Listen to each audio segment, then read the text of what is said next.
بسم اللہ الرحمن الرحیم تلک حدود اللہ فلا تعتدوها ومن يتعدى حدود اللہ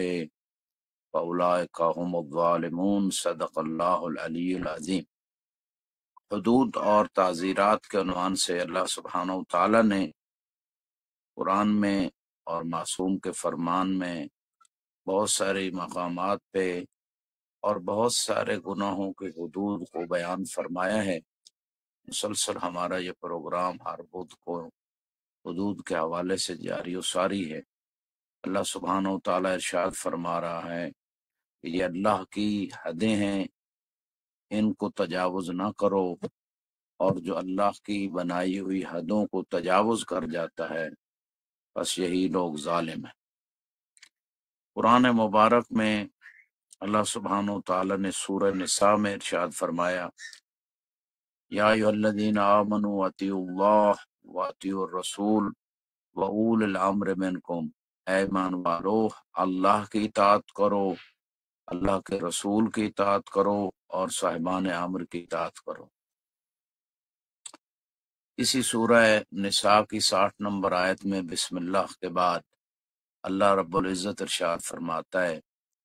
الم تر الی الذین یتحاکمون یزعمون انہم آمنوا بما انزل الیک وما انزل من قبلک یریدون ان یتحاکموا الی الطاغوت وقد امروا ان یکفروا به ویرید الشیطان ان یضلهم ضلالا بعیدا۔ صدق اللہ العلی العظیم۔ الم تر الی الذین یزعمون انہم آمنوا بما انزل الیک، اے میرے حبیب آپ ایسے لوگوں کو دیکھتے ہیں کہ جو یہ خیال کرتے ہیں کہ وہ اس بات پہ ایمان لے کے آئے ہیں جو آپ پہ نازل کی گئی یا آپ سے پہلے انبیاء پہ نازل کی گئی۔ یہ لوگ سرکش نظام اور طاغوتی نظام سے فیصلے لینا چاہتے ہیں، حالانکہ انہیں حکم دیا گیا ہے کہ طاغوتی نظام کا انکار کرو، اور شیطان کا یہ ارادہ ہے کہ انہیں دور کی گمراہی میں لے جائے۔ اس آیہ مبارکہ میں بھی سورہ نساء میں ایک طرف حکم ہے کہ اللہ اور رسول اور اولی الامر یعنی اہل بیت علیہ السلام کی اطاعت کرو، اور دوسری طرف ایسے لوگوں کا تذکرہ ہے کہ جس میں وہ فیصلے کرواتے ہیں طاغوتی نظام سے، اور چاہتے ہیں کہ طاغوتی سسٹم جو نظام الہی کے تحت نہیں ہے، تھانہ کچہری سسٹم، اس کے ذریعے سے فیصلے لیے جائے۔ یہ لوگ گمان کرتے ہیں کہ وہ ایمان لے آئے۔ اللہ کہہ رہا ہے یہ لوگ مومن نہیں ہیں، اگر مومن ہوتے تو طاغوتی نظام کا انکار کرتے، جیسے قرآن کی آیت یہ کہہ رہی ہے۔ وہ چاہے فیصلے لینے کے سسٹم میں ہو، چاہے سود سسٹم میں ہو، چاہے فحاشی عریانی کا نظام ہے، چاہے کوئی بھی نظام ہے، یعنی جو نظام خدا کے دین کے مطابق، جہاں بھی مسئلہ الہی احکام کے مطابق نہیں ہے، اس کو جو لینا چاہتا ہے اس کا ایمان نہیں ہے۔ یہ قرآن کہہ رہا ہے وہ مومن نہیں ہے۔ وہ خیال کرتا ہے وہ مومن ہے، لیکن اللہ کی نگاہ میں وہ مومن نہیں ہے، اور حالانکہ اس نظام کا قول سے عمل سے انکار کا قرآن نے حکم دیا ہے۔ وَمَن يَكْفُرْ بِالطَّاغُوتِ وَيُؤْمِن بِاللَّهِ فَقَدِ اسْتَمْسَكَ بِالْعُرْوَةِ الْوُثْقَىٰ، کہ جو سرکشی اور طاغوتی طاقتوں اور نظام کا انکار کرے اور اللہ پر ایمان لے آئے، یہ اللہ کی ایسی رسی کو پکڑے ہوئے، مضبوط رسی کو، کہ جو رسی اسے نجات دلانے والی ہے، جو کامیابی کی طرف لے کے جانے والی ہے۔ اور یہاں سرکشی سے مراد ہر وہ فکر ہے، ہر وہ عقیدہ ہے، ہر وہ عمل ہے، ہر وہ نظام ہے، ہر وہ شخص ہے، ہر وہ تنظیم ہے، ہر وہ سسٹم ہے کہ جو خدا کے بتائے ہوئے الہی نظام کی ضد میں کھڑا ہے، جو خدا کے بنائے ہوئے نظام کے مطابق نہیں ہے، اور وہ طاغوتی چیزیں انسان کی زندگی میں 24 گھنٹے آتی رہتی ہیں۔ لہٰذا اس آیت میں بھی اسی سورہ نساء کے اندر ایک طرف اللہ رسول اور اہل بیت کی اطاعت کا حکم ہے، اور دوسری طرف اس طاغوتی نظام جو ہے اس کے انکار کا، عملی انکار کا اور قولی انکار کا بھی حکم دیا گیا ہے۔ فلا وربک لا یؤمنون حتی یحکموک فیما شجر بینہم، اے میرے حبیب تیرے رب کی قسم یہ مومن نہیں ہے یہاں تک کہ یہ جو ان کے درمیان تنازعات اور جھگڑے ہوتے ہیں، ڈسپیوٹس ہوتے ہیں، اس میں آپ کو حاکم نہ بنا دیں۔ ثم لا یجدوا فی انفسہم حرجا مما قضیت ویسلموا تسلیما، اور جب آپ ڈیسیژن دے دیں، فیصلہ دے دیں دونوں طرف کی بات کو سن کے، اس کے بعد ان کے دل میں بھی ذرا برابر ملال نہ ہو کہ ہمارے حق میں فیصلہ نہیں آیا، اور سر تسلیم خم کر لیں آپ کے فیصلے کو، تب یہ مومن ہے، ورنہ یہ مومن نہیں ہے۔ اسی سورہ مائدہ میں بہت ساری اور بھی آیات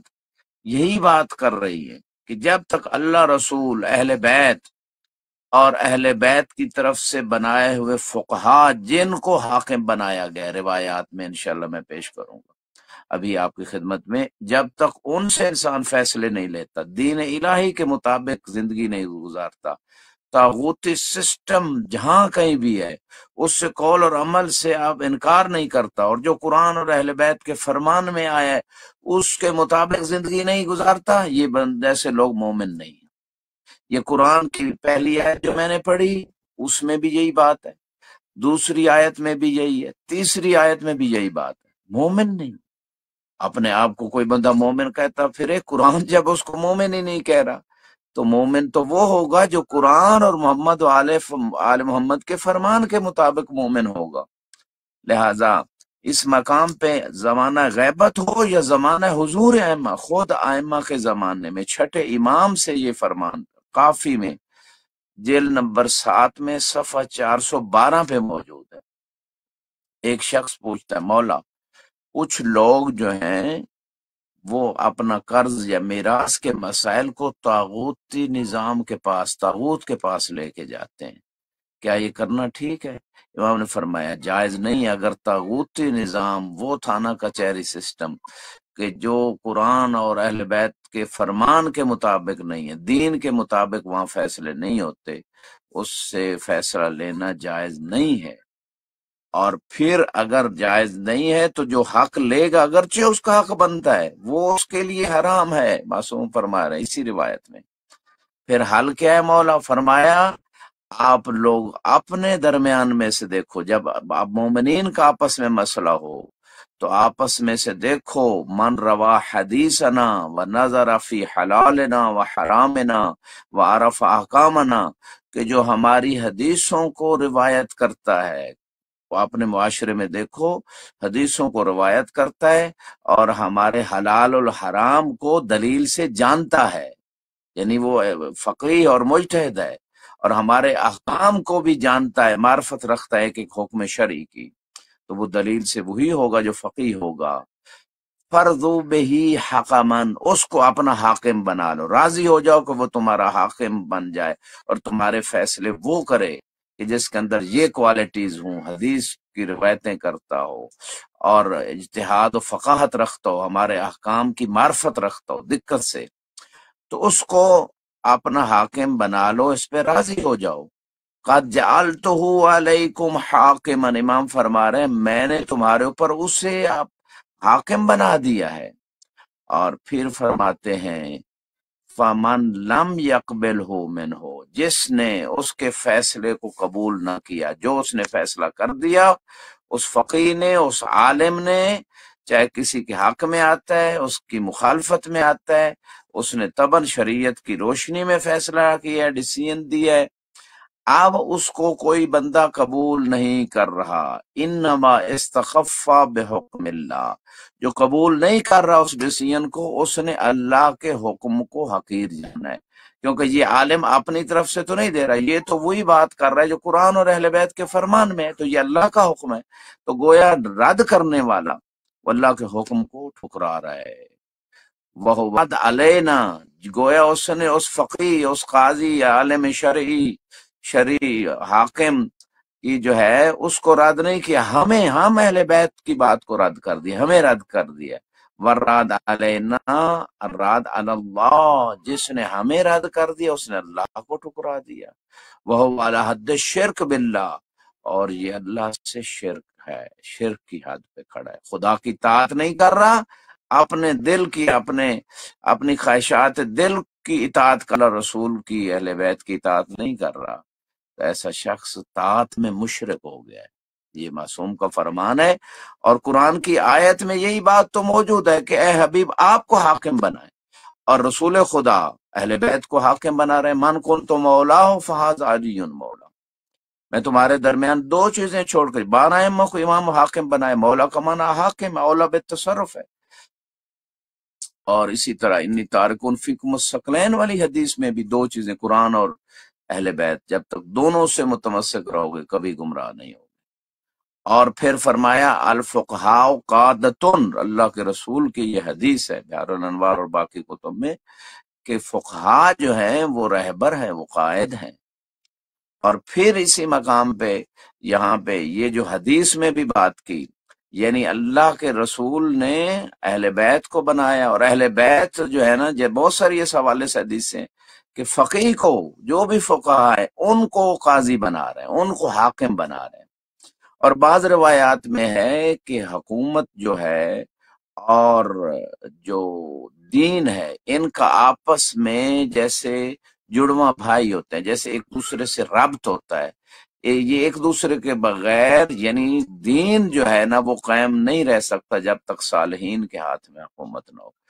یعنی چاہے وہ قضاوت کے اعتبار سے، چاہے نظام عباد والبلاد۔ انتم ساست العباد بعض روایات میں، اور بعض زیارات میں انتم ساست البلاد، کہ ان ملکوں کی بہتری اور بہتر تدبیر کرنے والے، اصلاح کرنے والے آپ و اہل بیت۔ تو اس کا مطلب یہ ہے کہ دین اور حکومت آپس میں ریلیٹڈ ہے۔ اگر ایک فقیہ کے پاس، یہ تو بہت ہی کوئی متدین لوگ ہوں گے تو وہ فقہاء کی طرف رجوع کریں گے اپنے فیصلے لینے میں، غیبت کے زمانے میں، ورنہ لوگ نہیں رجوع کرتے۔ تو اس کا مطلب، اور اگر رجوع کر بھی لیں تو اگر فیصلہ اس کے خلاف جائے گا تو بہت سارے لوگ اس کو مانیں گے نہیں، پھر ان فیصلوں کا کیا فائدہ؟ تو اس کا مطلب یہ ہے کہ فقیہ کے پاس پاور بھی ہو، یعنی وہ نظام ایسا ہو، ایسے نظام ہو جس سے اس فیصلوں کو نافذ کروا سکے، اور وہ فقیہ جو قاضی ہے، جو حاکم، ہر فقہ کا مفتی اس کے فقہ کے ماننے والوں کو فیصلہ دے۔ ہم فقط کوئی فقہ جعفری کی بات نہیں کر رہے، تمام فقہ جتنی بھی فقہ ہیں، حنفی ہے، دوسری ہے، ان کے فقہ ان کے مذہب کے مطابق ان کے فقہ کے ماننے والوں کو ڈیسیژن دیں، اس بات کے اوپر بات ہو رہی ہے۔ اور وہ فقہا پھر ان کے پاس اتنی پاور ہو کہ ان کے سر کے اوپر کوئی ادارہ، کوئی نظام، کوئی شخص نہ بیٹھا ہو کہ ان سے زبردستی ڈیسیژن لے اور اپنے مرضی کے فیصلے لے اور اس میں شریعت کی دھجیاں اڑائے اور قرآن اور اہل بیت کے فرمان کی دھجیاں، ایسا نہیں۔ تو ان تمام چیزوں کو اگر ہم دیکھیں جو آج ہم سوسائٹی میں دیکھ رہے ہیں کہ جو سسٹم ہے ہمارا، کورٹ سسٹم ہے، اس میں جو جج بیٹھتے ہیں ان کے اوپر کوئی طاقتیں ہوتی ہیں، خفیہ طاقتیں، جو ان سے زبردستی فیصلے لیتی ہیں اور تبدیل کرواتی ہیں، اور جیسے چاہتی ہیں لیتی ہیں، اور جیسے چاہیں وہ اپنی مرضی کے جج لے کے آتے ہیں ترمیمیں کر کے تاکہ ان کی مرضی کے فیصلے ہوں۔ تو ایسے نظام میں انصاف قائم نہیں ہو سکتا، عدالتیں قائم نہیں ہو سکتی۔ ان تمام چیزوں کو اگر دیکھ لیں تو نتیجہ یہی نکلتا ہے کہ حکومت کا پورا سسٹم صالحین کے ہاتھ میں۔ جیسے مالک بن اشتر کو مولا علی نے مصر کا گورنر بنا کے بھیجا تھا، نہ صرف وہ ایک شجاع اور بہادر جنگجو جرنیل تھے بلکہ فقیہ بھی تھے، اتنے فقیہ اور اتنے فرما بردار تھے۔ فرما برداری فقاہت کے بغیر نہیں آتی، دین کامل پہ عمل اس وقت آتا ہے جب بندہ فقیہ ہو جاتا ہے۔ اہل بیت اور اللہ اور رسول کی اطاعت اس وقت صحیح معنی میں ہوتی جب بندہ فقیہ ہو جاتا ہے۔ فقیہ تھے تو جناب امیر المومنین نے مالک اشتر کی شہادت پہ ارشاد فرمایا تھا، کان علی کما کنت لرسول اللہ، کہ مالک اشتر میرا ایسا فرما بردار تھا جیسے میں اللہ کے رسول کا فرما بردار تھا۔ تو فرما برداری معرفت و فقاہت سے آتی ہے۔ اس کا مطلب ہے غیر معصوم کی حکومت جو ہے وہ اگر ہوگی اور فقیہ ہوگا، اور پھر وہ پورے نظام کو ٹھیک کر سکتا، پھر وہ سود سسٹم کو ختم کر سکتا ہے، پھر وہ فحاشی اور یعنی کے خلاف ایک طاقت رکھتے ہوئے اس کو عملی طور پہ ختم کر سکتا ہے، پھر وہ کورٹ سسٹم میں صحیح فیصلے اور ڈیسیژن دے سکتا ہے۔ تو لہٰذا یہ چیزیں آپس میں مربوط ہے۔ سوری، آپ نے دیکھا کہ رسول خدا صلی اللہ علیہ وسلم جب تک مکے میں تھے تو وہ طاغوتی طاقتیں جو آپ کی ضد میں کھڑی تھیں، وہ تو آپ کو وہ عقائد ہی بیان کرنے نہیں دے رہی تھی۔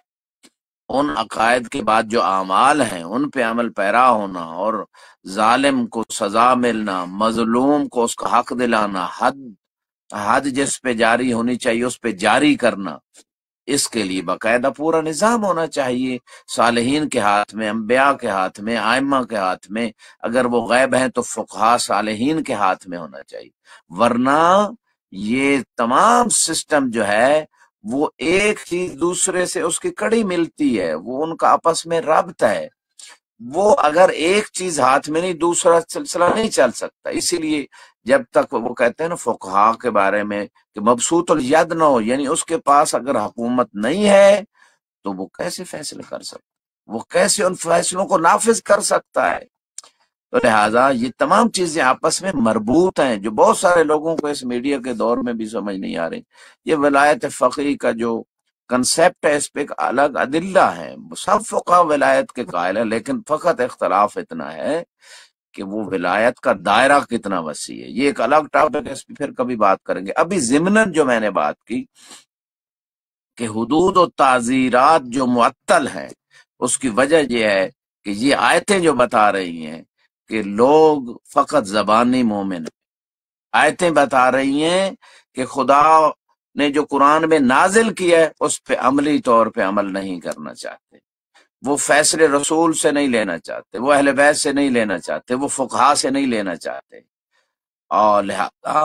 لہذا اس مقام پہ قرآن نے دو جگہ انہیں کہا ہے کہ یہ خیالی مومن ہے، یہ دعوے فقط زبانی مومن ہے، یہ واقعاً مومن نہیں ہے، وہ خیال کرتے ہیں کہ ہم مومن ہیں، حالانکہ طاغوتی نظام سے فیصلے لیتے ہیں، طاغوتی سسٹم میں جاتے ہیں، طاغوت کے انکار کا حکم ہے وہ انکار نہیں کرتے، بلکہ طاغوت کے تعاون میں کھڑے ہیں، قول سے بھی عمل سے بھی، وہ طاغوتی فکر، طاغوتی نظام، طاغوتی سسٹم اس کی تعاون، اس کو سپورٹ کر رہے ہیں عملی طور پہ۔ ایسے زبانی مومن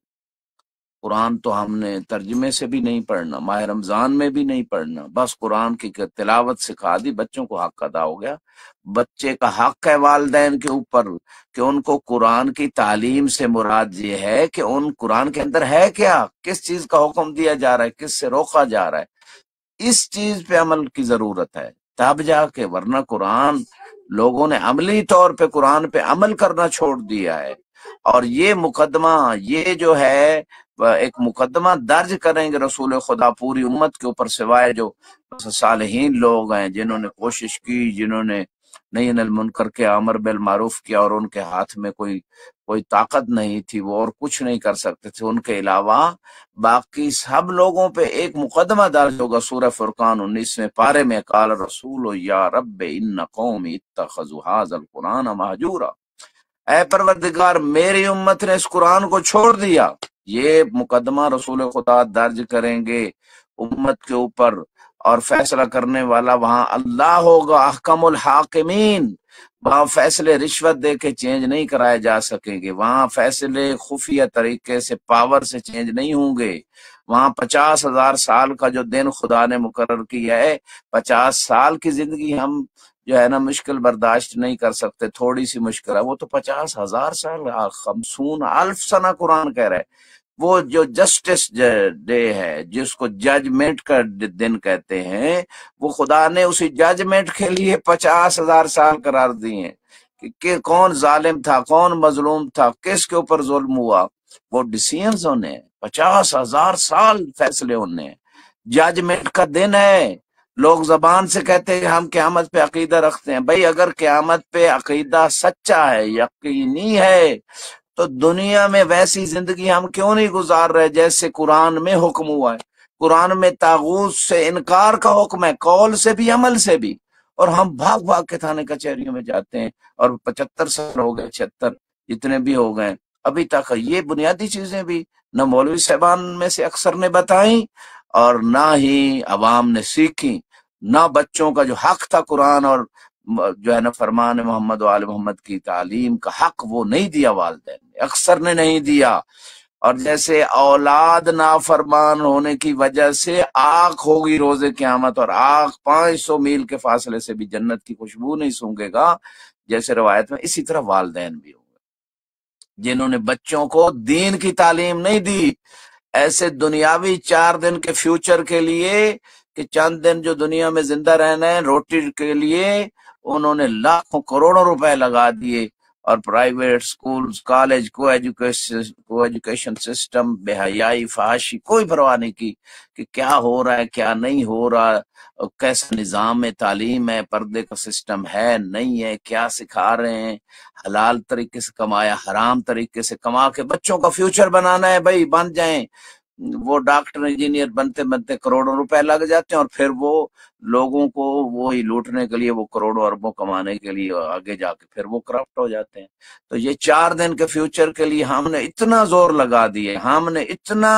سٹرگل کر لی ہے، اتنا کچھ اہتمام کیا ہے، اور جو ہمیشہ کا فیوچر ہے، جنت جہاں ہمیشہ رہنا ہے، ہمیشہ کی لائف ہے، اس کے لیے کیا پلاننگ کی گئی ہے، بچوں کو کتنا تربیت کیا گیا۔ ہفتے میں ایک دن بھی جو جمعے کے دن معصوم فرماتے ہیں دین نہیں سیکھتا، وہ بدبخت کی گئی ہے ایسے لوگوں۔ لہذا اس مقام پہ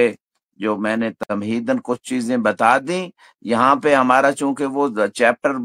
بائی چیپٹر ہم چل رہے تھے کہ حدود کا قائم کرنا امام نے فرمایا لازمی ہے، یہ امام صادق کے زمانے امام فرما رہے ہیں، فیصلے فقہا سے لو۔ حالانکہ اس وقت جو نظام تھا بنو عباس بنو امیہ کے ہاتھ میں تھا، اس کے باوجود امام فرما رہے ہیں فیصلے لینا جائز نہیں کسی اور سسٹم سے، آپ فقہا سے فیصلے لیں۔ اس کا مطلب ہے اگر حکومت نہیں بھی آپ کے ہاتھ میں، پھر بھی آپ اگر مومن ہے، واقعا قرآن کے مطابق اگر مومن ہے، ایمان ہے، قیامت پہ ایمان ہے، آل محمد کے فرمان کو جو ہے نا مانتے ہیں، قرآن کو مانتے ہیں عملی طور پہ، تو پھر یہ فقہا کے علاوہ فیصلے لینا جائز نہیں۔ اب یہاں پہ جو ہے اس مقام پہ جو بات ہو رہی ہے وہ بہت ساری چیزیں کہ پچھلی دفعہ جو پروگرام میں روایتیں پیش کی گئیں کہ 2 دفعہ اگر کسی پہ حد جاری ہو جاتی گناہ کبیرہ کی تو تیسری دفعہ اس کی سزا قتل ہے، اور طبعا یہ فقہا کی نگرانی میں حد جاری ہوگی، جس حد تک اس کو وسعت حاصل ہے اس حد تک وہ نظام کو نافذ کر سکتا ہے۔ تو یہاں پہ اس مقام پہ جو بات ہو رہی ہے تیسری دفعہ قتل ہوگا، ہاں زانی کی زانیہ کے اعتبار سے 3 دفعہ حد جاری ہو جائے تو چوتھی دفعہ پھر اس کو قتل کیا جائے گا اگر پھر وہی جرم کیا ہے۔ یہ غیر شادی شدہ کے بارے میں، ورنہ شادی شدہ تو پہلی دفعہ ہی اس کو سنسار کیا جائے گا زمین میں سینے تک مثلا، یا گل وہ مختلف ہے مرد عورت کے اعتبار سے، تو پھر اس کے اوپر پتھر مارے جائیں گے۔ تو یہ جو ہے اس مقام پہ جو بلوغ کی ایک اور چیپٹر میں روایات پیش کی ہیں شیخ حر عاملی رحمۃ اللہ علیہ وسائل الشیعہ میں کہ بالغ ہونا شرط ہے حد کے جاری ہونے کے لیے۔ ہاں تعزیرات، جیسے بچے نے چوری کر لی یا بچے جو نابالغ بچہ ہے یا اس نے کوئی ایسا اور غلط کام کیا تو اس میں تعزیر ہے، یعنی اس میں وہ جو فقی دیکھے گا مناسب کہ اسے کتنے کوڑے مار دیے جائیں تو یہ ٹھیک ہو جائے گا، آئندہ نہیں ہے اس طرف آئے گا، اس حساب سے وہ تعزیر جاری ہوگی، لیکن حد جاری نہیں، حد معین ہے۔ مثلا زانی کی سزا 100 کوڑے معین ہے، ٹھیک ہے، چور کے ہاتھ کاٹنے معین ہے، نابالغ کے نہیں کاٹے جائیں۔ یہ اس اعتبار سے روایات موجود ہیں۔ اور اسی طرح جو ہے نا جو تو کسی پہ بہتان و تہمت لگاتا ہے فجلدوہ 80 جلدہ، قرآن کہہ رہا ہے اسے 80 کوڑے مارے جائیں گے۔ اب یہ 80 کوڑے جو ہیں وہ حد ہے، یہ بالغ پہ جاری ہوگی، نابالغ پہ جاری نہیں ہوگی۔ نابالغ کو کچھ کوڑے مارے جائیں گے تاکہ آئندہ وہ ایسی بہتان یا تہمت نہ لگائے کسی کے اوپر۔ اب یہاں پہ کچھ روایات فقہا نے ذکر کی ہیں۔ اچھا ایک اور چیز بھی بڑی ضروری سمجھتا ہوں کہ معصوم نے ایک فرمان میں ارشاد فرمایا کہ اگر کوئی انسان ایسا کام کرتا ہے کہ خدا کے حقوق کو اس نے مثلا سلب کیا ہے تو اس میں اگر حد جاری ہوتے ہوئے وہ مر جاتا ہے تو اس کی کوئی دیت نہیں ہے، یعنی وہ مر گیا اور بغیر دیت کے۔ لیکن اگر حقوق الناس میں سے، ٹھیک ہے، اس کے اوپر کوئی حد جاری ہوتی ہے اور حد جاری ہوتے ہوئے وہ مر گیا تو پھر اس کی دیت بیت المال سے دی جائے گی. یعنی کوڑے اس طرح ہی نہ برسائے جائیں کہ وہ کوڑوں سے مر جائے. یہ اس میں اس کنسیپٹ کو بھی جو ہے نا وہ دیکھنا ہوگا. یہاں پہ ایک اور بات دیکھیں، شریعت جو ہے نا وہ اصلاح کے لیے، معاشرے کی اصلاح کے لیے، انسانوں کی اصلاح کے لیے قانون بھی سخت بناتی ہے، اور ان سخت قوانین میں اصلاح ہے، بہتری ہے، نظام عادل قائم ہو جاتا ہے. دیکھیں جن کنٹریز میں قانون جو لوگوں نے بنائے ہیں وہ نرم ہیں یا ان کے اوپر عمل نہیں ہوتا، وہاں جرائم کی شرح بڑھتی ہے. آپ نے دیکھا ہے آپ کے سامنے، کیونکہ پتہ ہے میں نے کر بھی لیا تو کچھ نہیں ہونا، اگر ہو بھی گیا تو تھوڑا کچھ دے کے چھوٹ جانا ہے، کوئی مسئلہ نہیں ہے، تو لہذا جرائم بڑھتے چلے جائیں گے. تو جب سخت قانون جیسے شریعت نے بنایا ہے، چور کے ہاتھ کاٹے جائیں گے، زانی کو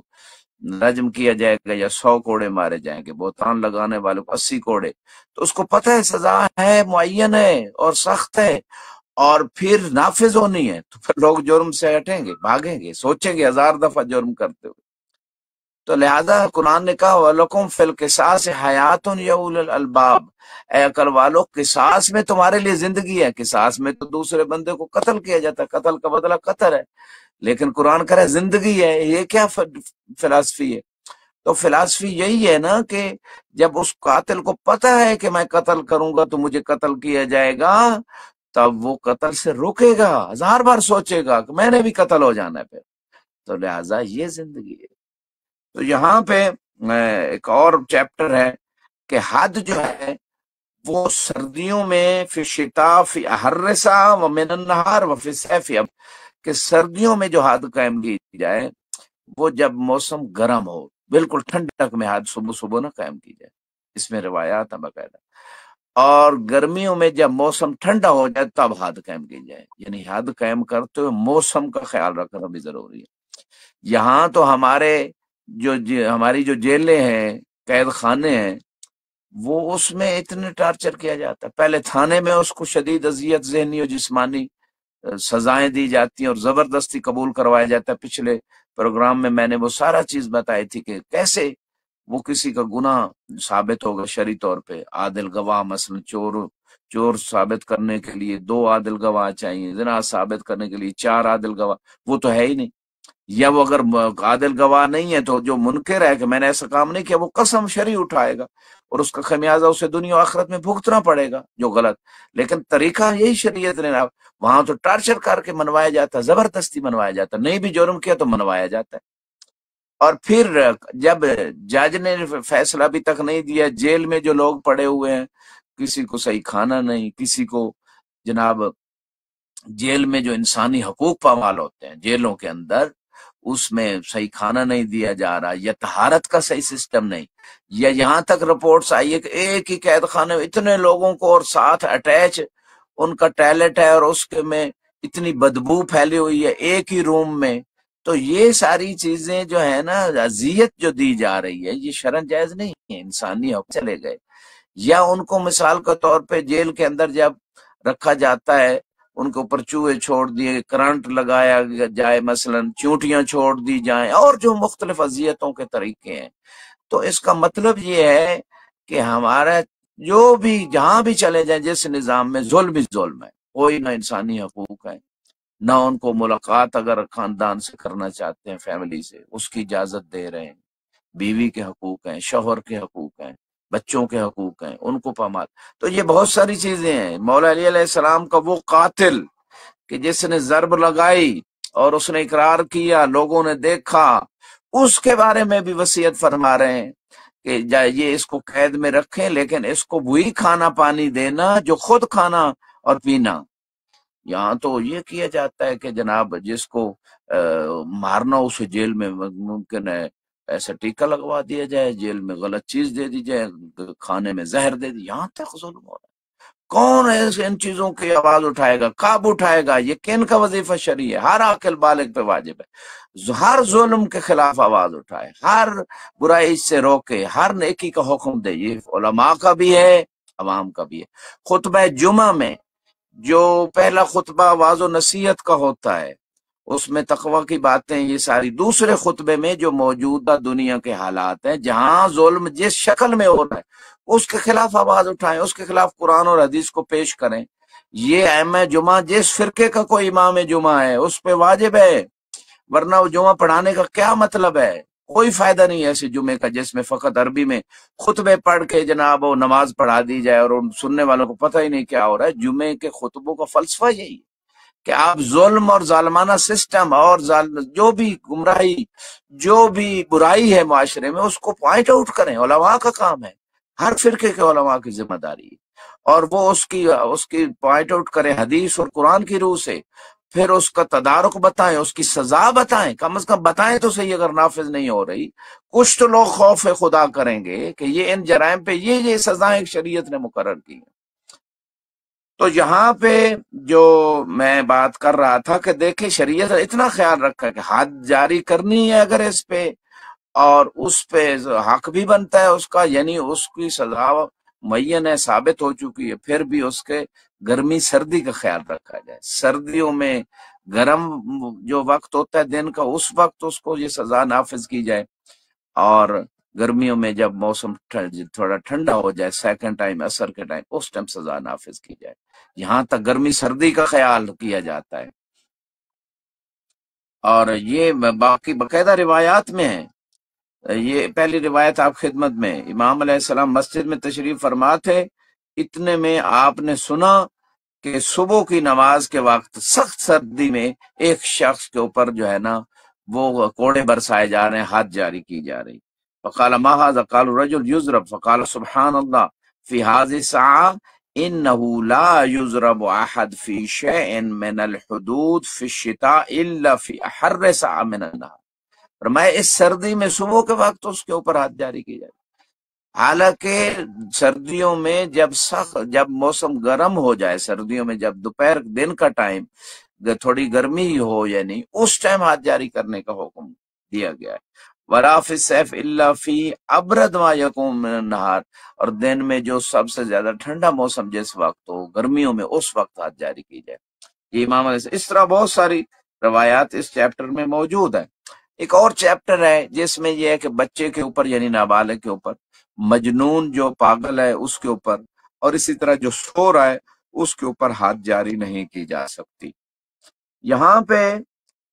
جو ہے نا ایک بات مجھے یاد آ گئی کہ دیکھیں نظام حکومت اور نظام قضاوت کا آپس میں بڑا رابطہ ہے. اگر حکومت ظالمانہ نظام کے تحت چل رہی ہے، ظالم لوگوں کے ہاتھوں میں ہے، تو وہ قضاوت سسٹم کے اوپر اثر انداز ہوں گے، اور آپ اپنی آنکھوں سے پوری دنیا میں دیکھ رہے ہیں کیا ہو رہا ہے. اچھا، اب یہاں پہ قاضی شریح جو ملعون تھا، جس نے امام حسین علیہ السلام کے قتل کا فتویٰ اپنی وہ کرسی جو اپنا وہ جج والا عہدہ تھا اس کو بچانے کے لیے دے دیا تھا. یہ مطلب ہے یہ پرانا، یہ نیا سلسلہ نہیں. لوگ اپنی کرسی بچانے کے لیے، عہدہ بچانے کے لیے، اپنی ایکسٹینشن لینے کے لیے بہت کچھ وہ ظالمانہ فیصلے کر دیتے ہیں تاکہ 4 دن کی یہ کرسی ہمیں مل جائے. تو وہ قاضی شریح نے یہی اپنی کرسی بچا. اس نے پہلے تو تردد کیا کہ اتنا بڑا مجھ سے فتویٰ نہ لیں. امام حسین کے قتل کا جو جنت کے جوانوں کے سردار ہیں، یہ میں کہہ رہا ہوں، اس نے تو نہیں کہا جنت کے جوانوں کے سردار ہیں. اگر اتنی معرفت ہوتی تو کربلا میں امام حسین کے قتل کے لیے جمع ہوتے.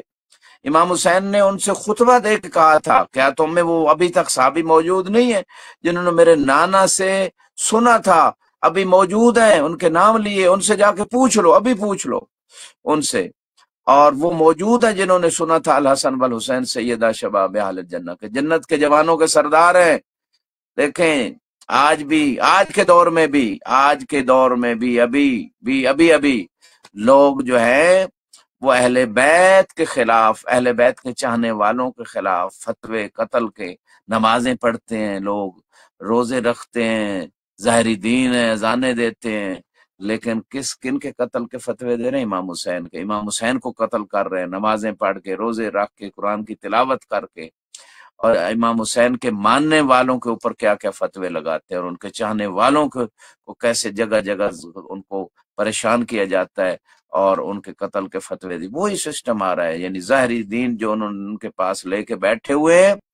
اور دل میں بغض محمد و آل محمد ہے، اصلی دین سے دوری ہے.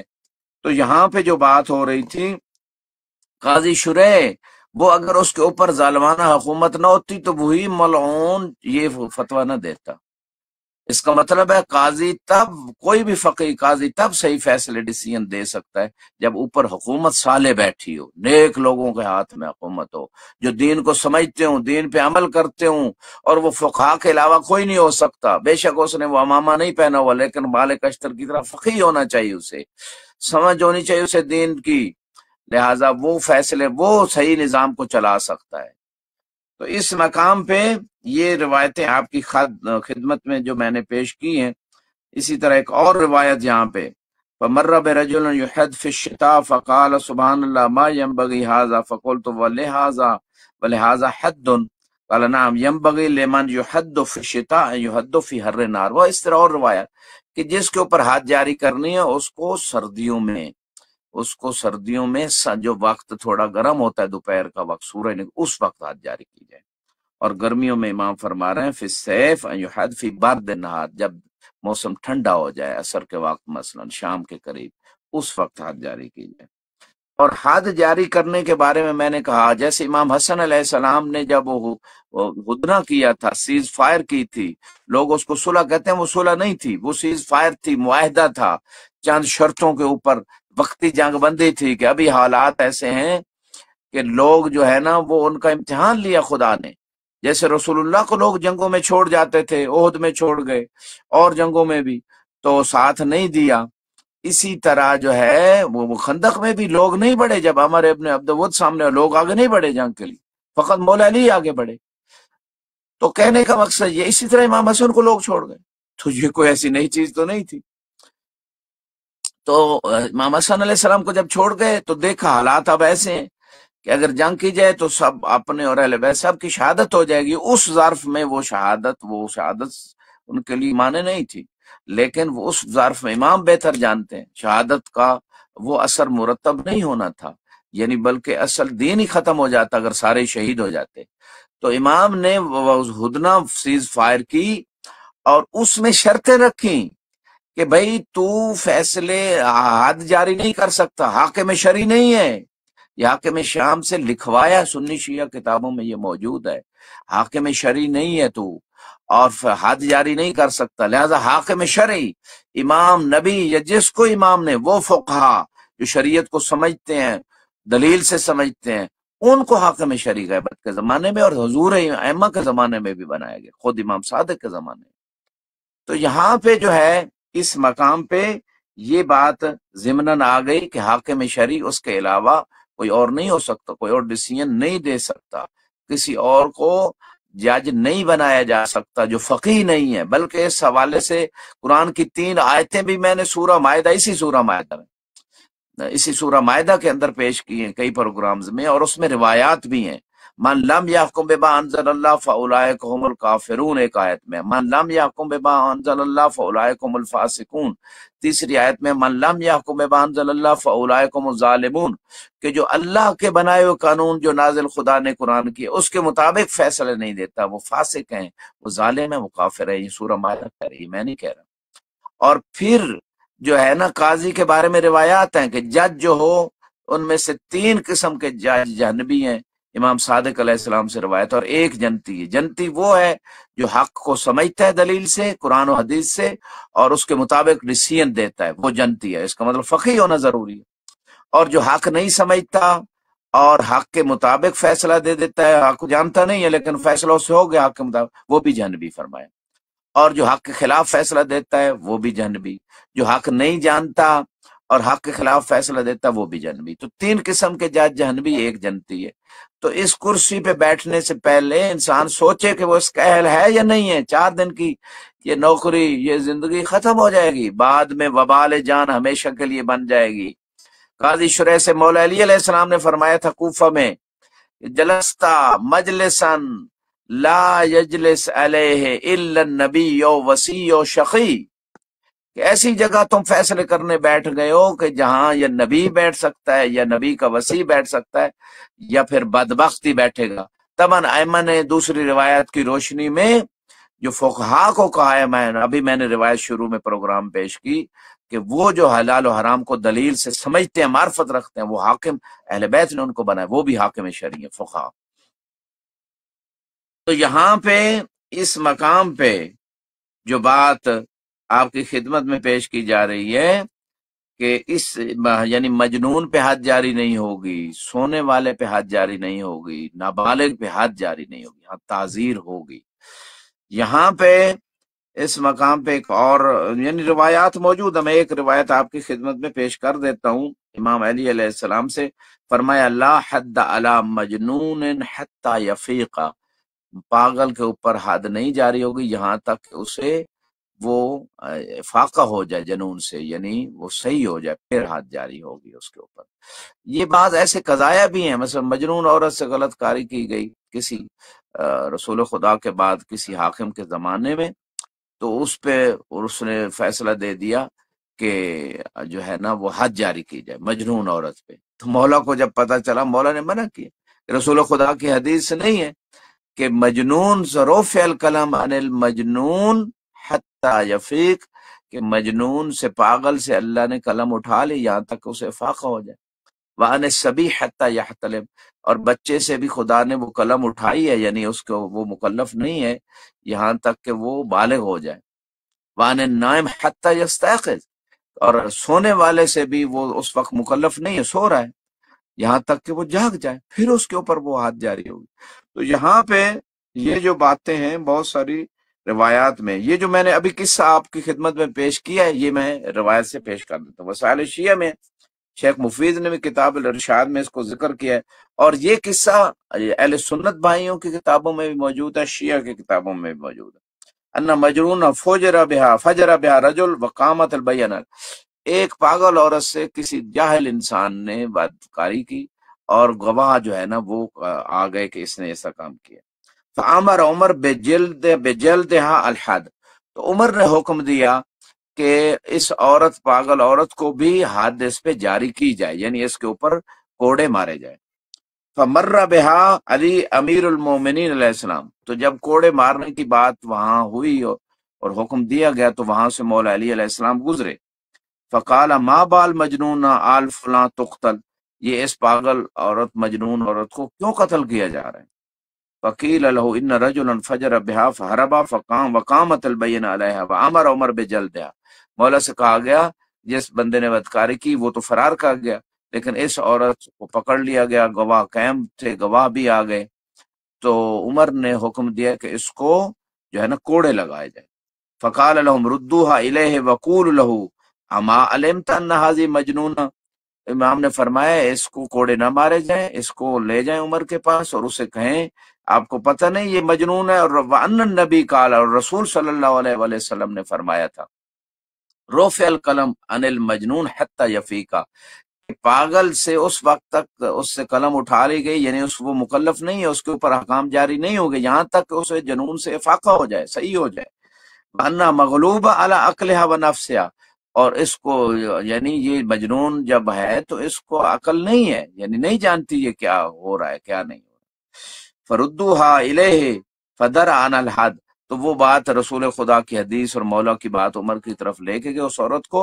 تو اس نے کہا ٹھیک ہے اس پہ حد جاری نہ کی جائے۔ اور اسی طرح کے مولا نے بہت سارے فیصلے کی، جو وقت کے حاکموں نے غلط فیصلے دیے تو مولا علی نے ان کی اصلاح کی۔ اسی وجہ سے جو عمر کا مقولہ مشہور ہے سنی شیعہ کتابوں میں، لولا علی لہلاک عمر، اگر علی نہ ہوتے تو عمر ہلاک ہو جاتا، یعنی بہت سارے غلط فیصلے لوگوں نے کیے اور وہ مولا علی علیہ السلام نے بتائے۔ اور رسول خدا صلی اللہ علیہ وآلہ وسلم کا مشہور فرمان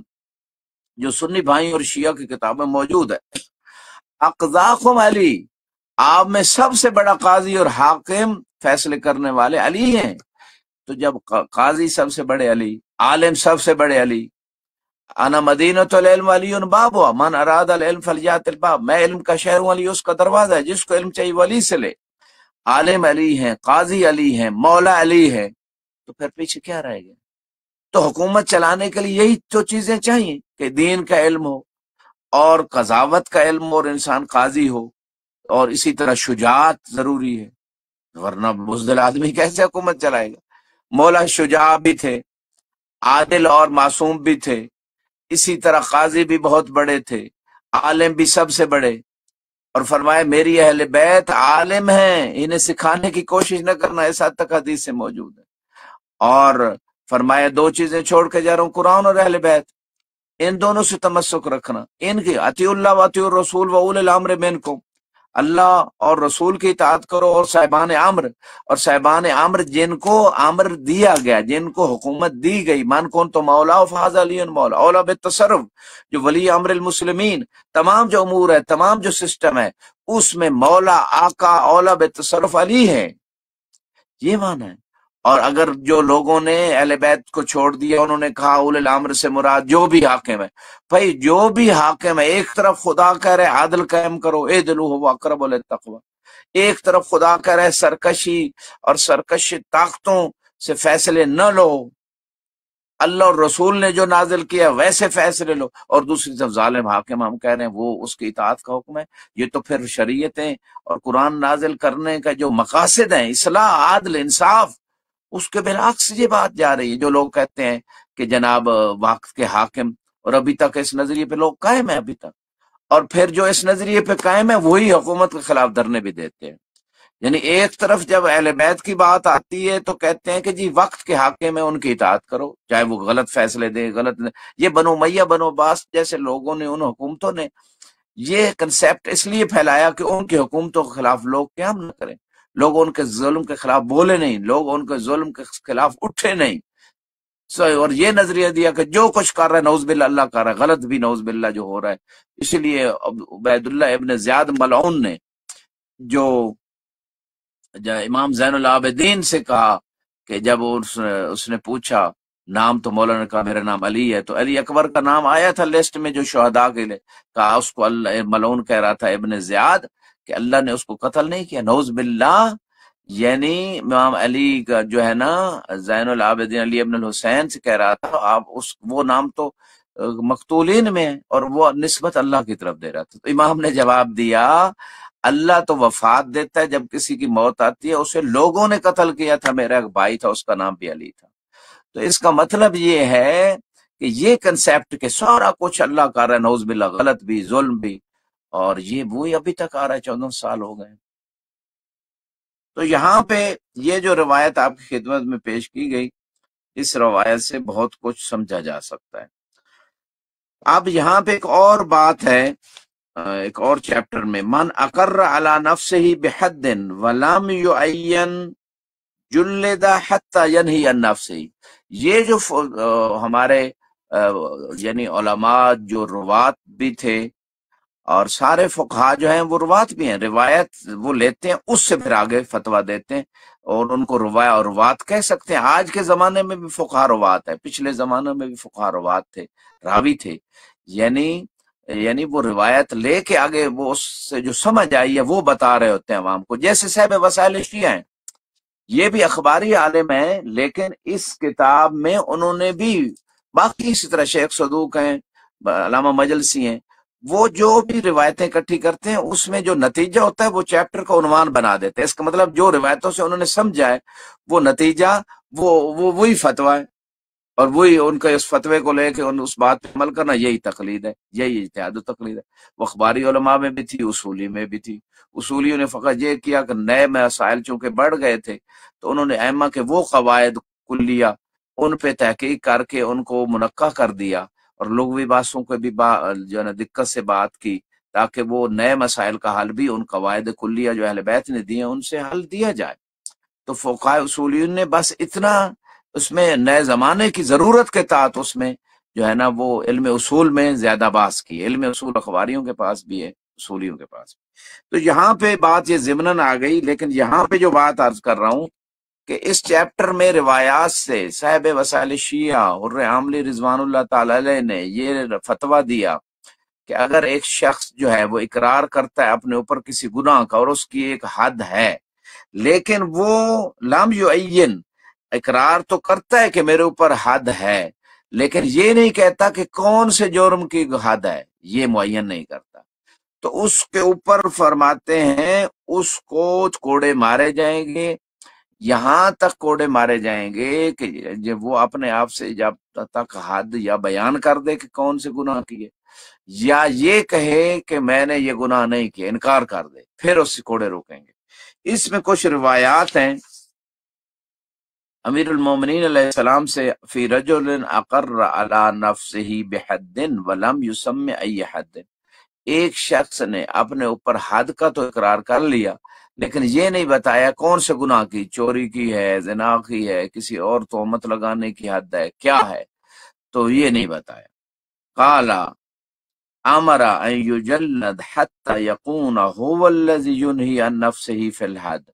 امام نے فرمایا اس کو کوڑے لگائے جائیں یہاں تک کہ وہ خود اپنے آپ سے انکار کرے کہ بھائی میں نے جو ہے نا کوئی یہ جرم نہیں کیا، اس وقت تو اس کو کوڑے لگتے رہیں گے۔ تو اس کا مطلب یہ یا حد معین کر دیں، اگر نہیں کرے گا تو اسے کوڑے تو مارے جائیں گے، لیکن یہ ہے کہ اللہ کہ وہ یا حد کی وہ جس وجہ سے حد لگ رہی ہے جو حد ہے وہ بیان کر دے، یا کہے کہ نہیں جی میں نے ایسا جرم نہیں کیا، انکار کر دے، تو پھر اس سے کوڑے روکیں گے۔ اسی طرح اور بہت سارے چیپٹرز جو ہیں یہاں پہ موجود ہیں، ہمارا ٹائم بھی ختم ہونے جا رہا ہے، بس آخری چند روایتیں آپ خدمت میں۔ من اقر بحد ثم انکر لازم الحد الا یکون رجما او قتلا،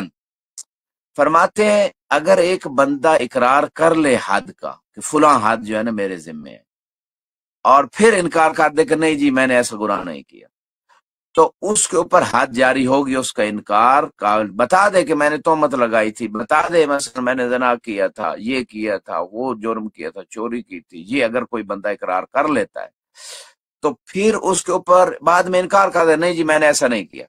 تو پھر اس کے اوپر حد جاری ہوگی اور مکمل ہوگی، مگر قتل میں اور زنا میں، ان دو چیزوں میں اگر وہ انکار کر دیتا ہے بعد میں کہ نہیں میں نے قتل نہیں کیا، اس کے بدلے مجھے قتل نہ کیا جائے، یا زنا نہیں کیا، انکار کر دیتا ہے بعد میں، تو پھر اس پہ حد جاری نہیں ہوگی۔ خصوصاً جو ہے نا جو زنا کے معاملے میں اگر اس کے جو ہے نا حکم تھا کہ اس کو رجم کیا جائے، شادی شدہ تھا اس نے زنا کیا، تو اس صورت میں بعد میں انکار کر دیتا ہے کہ میں نے زنا نہیں کیا نعوذ باللہ، تو اب اس صورت میں اس کے اوپر رجم تو اسے نہیں کیا جائے گا لیکن اسے 100 کوڑے مارے جائیں۔ تو یہ سارا جو نتیجہ ہے، یہ سارا جو اپنا فتویٰ ہے صاحب وسائل نے دیا، یہ روایات کا نتیجہ اور نچوڑ ہے، یہ عین روایت نہیں ہے۔ جو کچھ لوگ اخباری فکر کہتے ہیں جی عین روایت پیش کریں، بھائی روایتیں کوئی ضعیف ہیں، کوئی کسی مسئلے میں کچھ اور مراد ہے، وہ ساری روایتوں کو جمع کر کے فقہا جو نتیجہ دیتے ہیں اخباری یا اصولی، اسے ہی فتویٰ کہتے ہیں، اس پہ عمل کو تقلید کہتے ہیں، فتویٰ دینے والے کو فقیہ یا مجتہد کہتے ہیں۔ یہاں پہ ایک روایت جو ہے امام صادق علیہ السلام سے، فی رجل اقر علی نفسہ بحد، اپنے اوپر حد کا اس نے اقرار کر لیا، ثم جحد، بعد میں انکار کر دیا، تو فرمایا اذا قر علی نفسہ عند الامام انہ سرق ثم جحد قطعت یدہ وان رغم انفہ، کہ قتل اور زنا کے علاوہ اگر وہ مثلا چوری کا اقرار کرتا ہے پھر وہ انکار کر دیتا ہے، اس کا ہاتھ کاٹا جائے گا، بے شک بعد میں انکار کر رہا ہے۔ وَإِنْ أَقَرَّ عَلَى نَفْسِهِ أَنَّهُ شَرِبَ خَمْرًا أَوْ بِفَرِيَّةٍ فَاجْلِدُوهُ 80 جلدہ،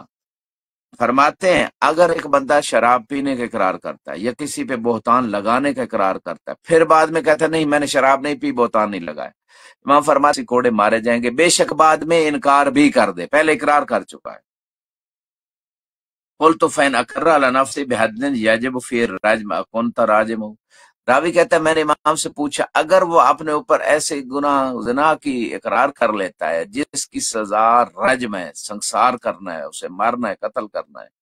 تو پھر وہ بعد میں انکار کر دیتا ہے اقرار کے بعد، اب کیا آپ اسے رجم کریں گے؟ فرمایا لا ولیکن کنت ضاربہ الحد، امام فرماتے ہیں اگر بات زنا کی ہے یا قتل کے بدلے قتل ہونا، اور روایتیں بھی ہیں اس میں، تو پھر میں فقط جو ہے اس کو راجم نہیں کیا جائے گا اگر انکار کر لیتا، لیکن اسے حد یعنی 100 کوڑے مارے جائیں گے۔ تو اس حوالے سے ایک اور روایت آپ کی خدمت میں، ان محمد بن مسلم ان ابی عبداللہ علیہ السلام من اقر علی نفسہ بحد اقمت علیہ الا الراجم، کہ راجم جو ہے امام فرماتے ہیں اسے راجم نہیں کیا جائے گا اگر بعد میں انکار کر دیا جاتا ہے، سنسار نہیں کیا جائے گا، حد جاری کی جائے گی، لیکن باقی جو ہیں اس میں امام فرماتے ہیں حد جاری کی جائے گی۔ اسی طرح قتل کے بارے میں اذا اقر الرجل علی نفسه بالقتل قتل اذا لم يكن علیہ شہود فان رجع وقال لم افعل ترك ولم يؤ۔ فرماتے ہیں اگر آپ نے لیے وہ اقرار کرتا ہے کہ میں نے قتل کیا ہے تو اسے قتل کیا جائے گا، اگر اس کے خلاف گواہ نہیں بھی ہیں، خود اقرار کر رہا ہے میں نے قتل کیا تو، لیکن اگر وہ گواہ نہیں ہے اس کے خلاف اور وہ بعد میں انکار کر دیتا ہے کہ میں نے قتل نہیں کیا تو امام فرما رہے ہیں اسے قتل پھر نہیں کیا جائے گا۔ اس طرح کی روایات آپ کی خدمت میں جو ہے نا ایک آخری روایت کہ شخص جو ہے ایک شخص اقرار کرتا ہے اپنے اوپر مرتبہ زنا کا اقرار کر لیتا ہے اور وہ شادی شدہ انسان ہے تو اس کو رجم کیا جائے گا۔ اعلان یموت و یکذب نفسه قبل ان یرجم، یا رجم کرنے سے پہلے اپنے آپ کو جھٹلا دے کہ میں نے ایسا نہیں کیا تو پھر جو ہے تورکا ولم یرجم، لیکن اس کو چھوڑ دیا جائے گا، رجم نہیں کیا جائے گا، تبن حد جاری ہوگی 100 کوڑے۔ وقال لا یقطع سارق حتى یقر بالسرقہ سرقہ مرتين، چور کو اس وقت ہاتھ کاٹا جائے گا ایک ہاتھ کی انگلیاں، تبن فقہ جعفری کے مطابق پہلی دفعہ فقط ایک ہاتھ کی انگلیاں کٹیں گی، اس وقت کاٹی جائیں گی جب وہ اقرار کر لے، لیکن اگر بعد میں انکار کر دے، ٹھیک ہے، ہاں چوری کا وہ 2 دفعہ اقرار کرے پھر انگلیاں کاٹی جائیں گی۔ فین رجع ضامن سرقہ ولم یقطع اذا لم یکن شہود، اگر گواہ نہیں ہے 2 عادل اس کی چوری کے اوپر تو پھر اگر بعد میں انکار کر دیتا ہے تو امام فرماتے ہیں کہ اس کے ہاتھ نہیں کاٹے جائیں گے، لیکن جو چوری کا اقرار کیا تھا وہ اتنا مال وہ ضامن ہے اس سے دینا پڑے گا۔ ولا یرجم الزانی حتی یقر 4 مرات بالزنا اذا لم یکن شہود، اگر گواہ نہیں ہے عادل 4 تو کوئی اقرار کرتا ہے زنا کا حاکم شرعی کے پاس 4 مرتبہ اقرار کرتا ہے تو پھر اسے رجم کیا جائے گا۔ فین رجع ولم، اگر وہ بعد میں انکار کر دیتا ہے کہ میں نے ایسا کام نہیں کیا تو پھر اسے رجم نہیں کیا جائے گا، لیکن پچھلی روایتیں کہتی ہیں پہ حد جاری ہوگی۔ دیکھیں بعض روایت میں حد کی بات ہے، بعض میں نہیں ہے، بعض میں شہود کی بات ہے، بعض میں نہیں ہے، تو ان تمام روایتوں کو جمع کر کے فقیہ جو نتیجہ دیتا ہے اسے ہی فتویٰ کہتے ہیں، اور یہ بات بعض لوگوں کو آج کے زمانے میں بھی سمجھ نہیں آ رہی۔ خدا ہم سب کو توفیق دے اور دین مبین پہ عمل کرنے کی کامل طریقے سے سمجھ کے عمل کرنے کی توفیق دے۔ وآخر دعوانا الحمدللہ رب العالمین، والسلام۔